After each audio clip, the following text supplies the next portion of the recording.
Assalamualaikum warahmatullahi wabarakatuh.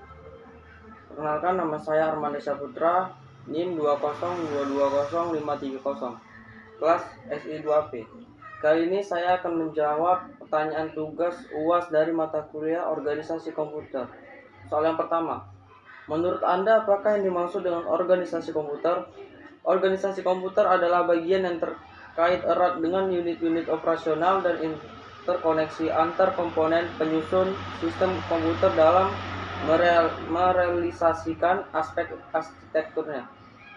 Yang kedua, jelaskan struktur CPU yang paling kompleks. CPU merupakan salah satu komponen penting dalam komputer. CPU bisa dibilang sebagai mesin yang menghidupkan komputer. Pasalnya, komponen-komponen yang ada di dalam CPU merupakan komponen yang digunakan untuk menjalankan program-program komputer dan tempat untuk menyimpan data. Di dalam CPU terdapat struktur utama yang memiliki fungsi yang sangat penting dalam sistem komputer. Struktur utama CPU adalah yang pertama ALU, yang kedua unit control, yang ketiga register, dan CPU interconnection. Soal yang ketiga, sebutkan komponen utama CPU. Sebuah CPU memiliki beberapa komponen yang mendukung kinerjanya. Komponen tersebut ialah ALU, control unit, register, dan interconnection. Yang soal keempat, jelaskan cara kerja memori komputer beserta hierarkinya. Cara kerja memori yang pertama, cara kerja memori. Jika prosesor membutuhkan suatu data, pertama-tama dia akan mencarinya pada cache. Jika data ditemukan, prosesor akan langsung membacanya dengan delay yang sangat kecil. Tetapi jika dicari tidak ditemukan, prosesor akan mencarinya pada RAM yang kecepatannya lebih rendah. Pada umumnya, cache dapat menyediakan data yang dibutuhkan oleh prosesor sehingga pengaruh kerja RAM yang lambat dapat dikurangi. Dengan cara ini, memori bandwidth akan naik dan kerja prosesor akan menjadi lebih efisien.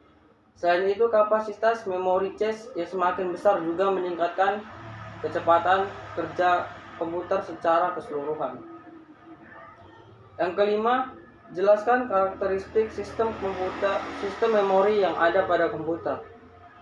Yang pertama, lokasi memori yang akan berada pada 3 lokasi seperti memori lokal, memori internal, dan memori eksternal. Yang kedua, kapasitas memori yang dimiliki pada kapasitas register akan dinyatakan ke dalam bit.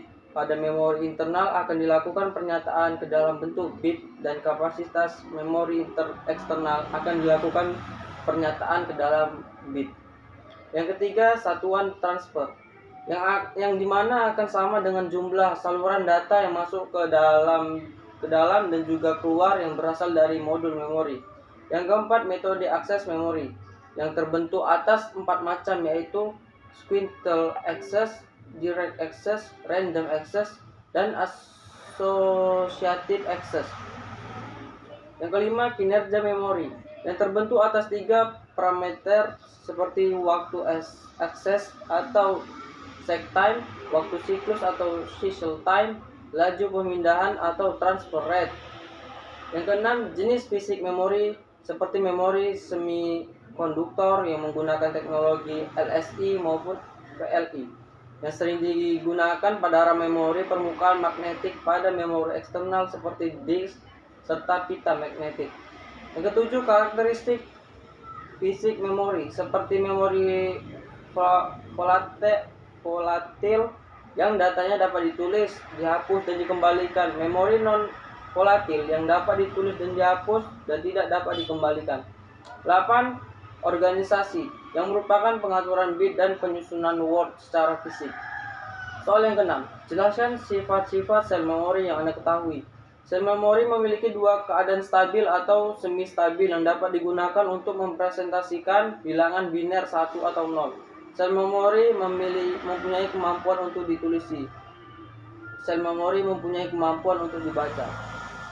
Sekian video dari saya. Jika ada kata-kata saya yang salah, saya mohon maaf. Wassalamualaikum warahmatullahi wabarakatuh.